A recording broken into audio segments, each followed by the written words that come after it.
Hello everyone, I'm Eka and welcome back on my YouTube channel.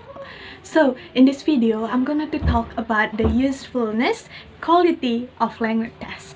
So without any further ado, let's get started.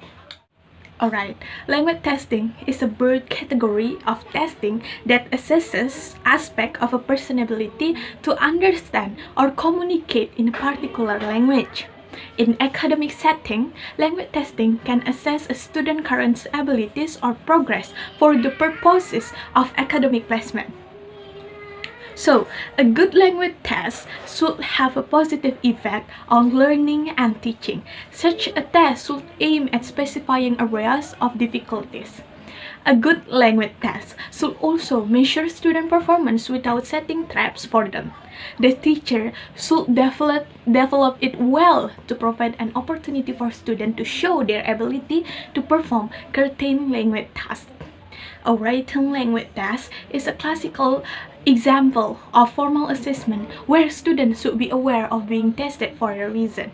There are some various characteristics that a test computer should take into account when constructing and using language tests.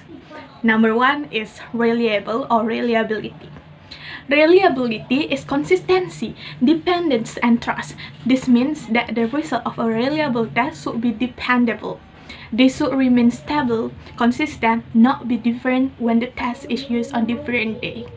A reliable test yields similar result with a similar group of students who took the same test under identical conditions.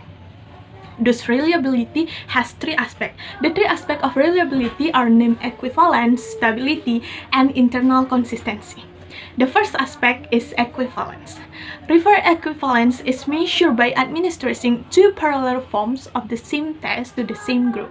The second aspect of reliability is stability. Stability is assessed by administering the same test to the same individual under the same condition after some period of time. And the last one is internal consistency.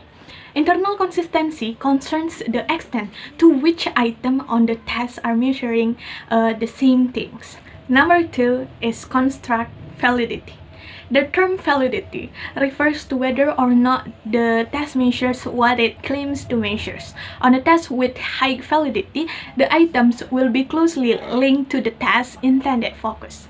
One of the most important things to type of validity for teachers is content validity, which means that the test assesses the course content and the outcomes using format familiar to the students. Content validity is the extent to which the selection of tasks in a test is representative of the larger set of tasks of which the test is assumed to be a sample. Number three, authentic.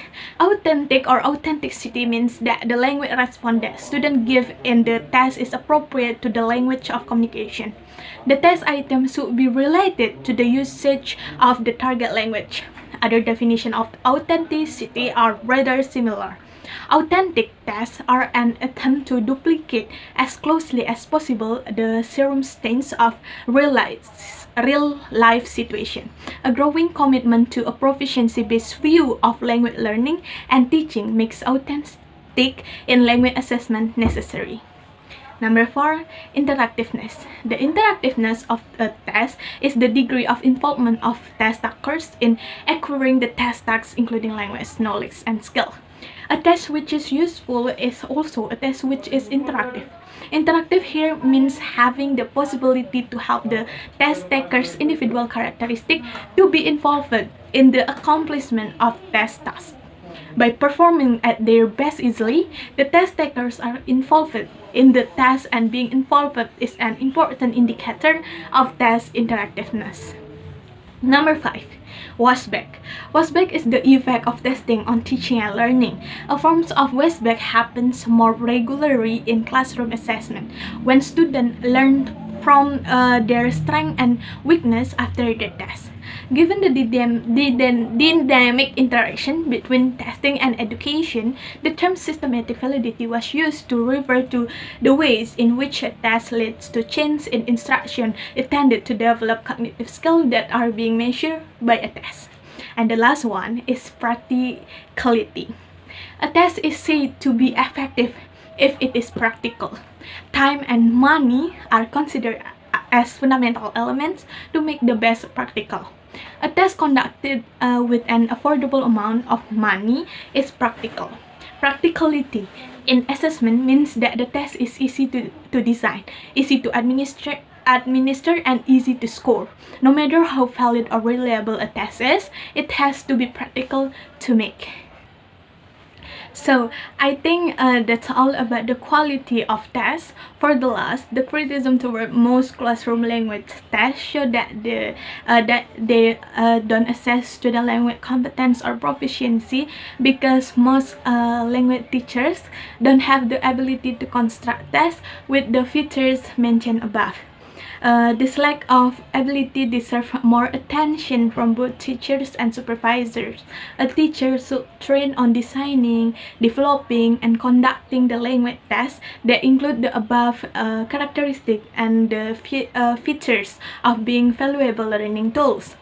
Alright, thank you so much all for your great attention, and thank you so much for watching my videos until end. See you on my next video. Bye guys!